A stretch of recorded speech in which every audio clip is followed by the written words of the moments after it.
Resilient ones.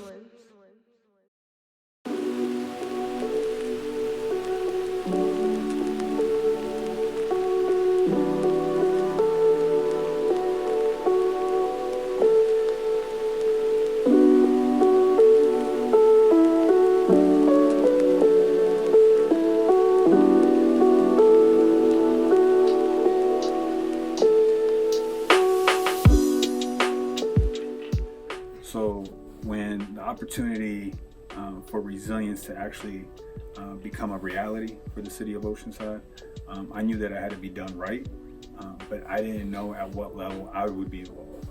And a lot of that was because of my experiences as a mentor here in Oceanside, man, working in different communities, the Libby Lake community specifically. And after I stepped down from running Project Reach Libby Lake, I knew that I was going to stay invested in that community specifically, and also with my youth, who had the opportunity to establish long life relationships with.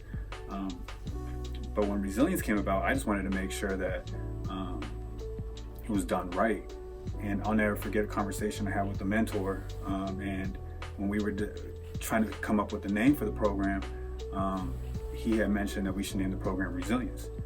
And he kind of talked into my life and said, man, you would have to be resilient to even want to come back into this line of work. And what he was referring to was the fact that just a couple of years before Resilience came into actual, until it was right before it was birthed, I had one of my students was killed. You know, death is always hard, and especially hard when it comes in the form of someone so young with so much potential.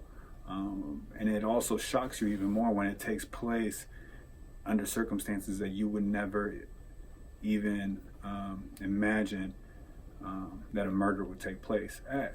And so I'll never forget this morning. I was, this was a time in my life where I used to have to take the train to go to San Diego, and I would take the coaster from Oceanside all the way to downtown San Diego, and I would have to get on the coaster by 6:30 in the morning. So because I had to get on the coaster by 6:30 in the morning, I usually was up at 4 in the morning. I'd go to the gym, work out, shower, whatever, and then get to the train. And my number one form of communication during this time was like social media. So my social media for the most part has always been to communicate with my youth and continue that relationship with them, because it's funny, man, I can text them, I can call, they may not answer, but if I shoot them something on social media, they answer immediately. And so that was my number one way of communicating with them. And usually what I would do is I would kind of like, I would record my day. So I would record me getting up at 4, going to the gym, after the gym, getting over to the train station. By 6:30 in the morning, I'm already on a train in a suit heading down to downtown San Diego. And I did that so the kids can see, like, man, like, this is possible, but it takes certain habits, and there's a process to get to this level. And anybody can do it. Most of our parents have been doing it. The elders in our community do it all the time. It just goes unnoticed because for them it's so normal to see somebody get up at 4:35 in the morning, go to work 2 jobs. But man, that's so much determination. You know what I mean? And so, like, I just wanted to show my youth, specifically my kids from Libby, that, man, this is obtainable for anybody, right? And so anyway, I say all this to say that when I would post my workouts and all that, I'm posting them like at 5 in the morning, 5:30 in the morning. And one of my students specifically, I would always check to see who has viewed the post and stuff, and he would always be the first. Many times he'd be the only person on there because I knew he was awake, because he had to be at work at 6 in the morning. You know what I'm saying? And so, like, in a way, that was my way of communicating with him. And this specific morning, I remember getting out the gym. I looked. He had already looked at my post, and it was like 5:30 in the morning, man. But I know he's getting ready to go to work. And I get on the train, and I'm in the train. I think the train had just left probably like the Solana Beach station. So now we're on our way to San Diego. We're leaving North County. I've been on the train for like 20, 30 minutes. And I get a phone call from OPD. It's 6:30 in the morning, man. And I'm like, usually if you get a phone call from OPD, at least in my line of work, if I'm getting a phone call after 8, or like before 7, something's popped off, you know? And so I get a phone call and they're telling me that so there was a shooting that took place in Libby, and they can't tell me that it's one of my students because right now, like, they can't say anything. But what they could tell me was that it was very likely it was one of my students. And so what they're pretty much telling me is like, you might want to call around. And so at that moment, I only know 2 people that got up that early to go to work, 2 of my students. And so I called one of them and he didn't answer. And it was the student who had already looked at my post that morning. He didn't answer. So I called the other one, and they worked together. They worked together at the same place, and that's why they would get up early. And so I called him and I said, hey, are you okay? And he was like, yeah, man, I'm straight. And I was like, is so-and-so at work with you? And he's like, nah, man, he hasn't come in yet. And at that moment, like, my heart just dropped. And so then I got on a group chat. I'm on a group chat with all of my students, and I hit them up and I said, yo, man, there was just a shooting in the neighborhood. Can you guys figure out who it was? And by that time, another one of my students was already running, literally running to where I told him the shooting was. And because at that moment, the moment that we found out where it was kind of like we had narrowed it down. And he ran, and within like 5 minutes, he had confirmed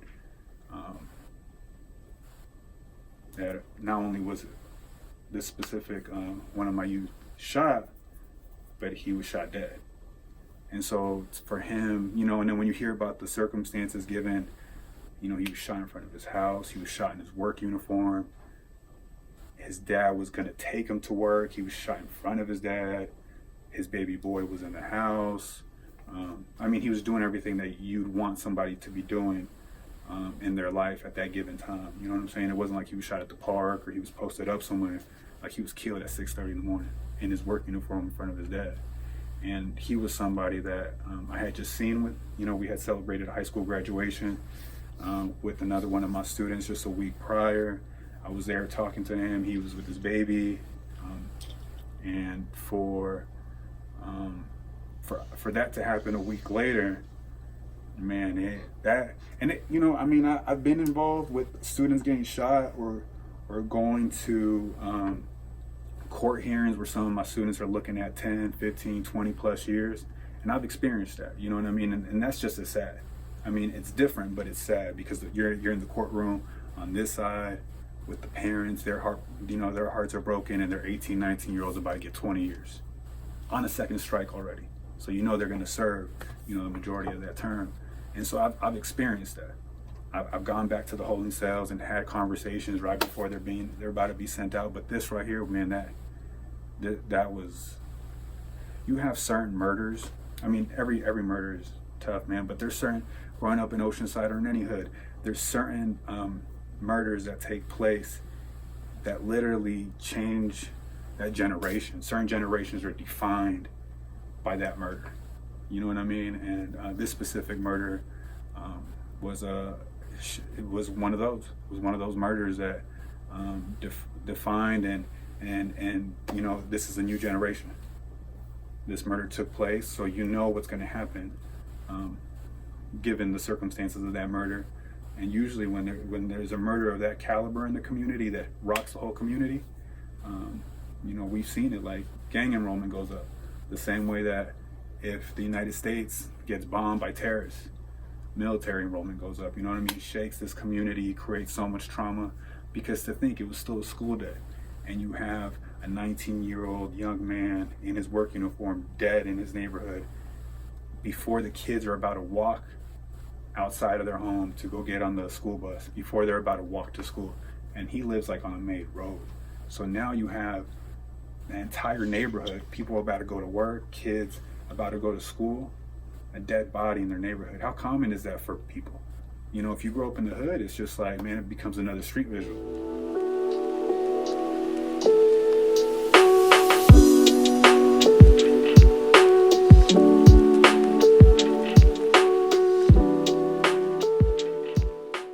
Resilient ones.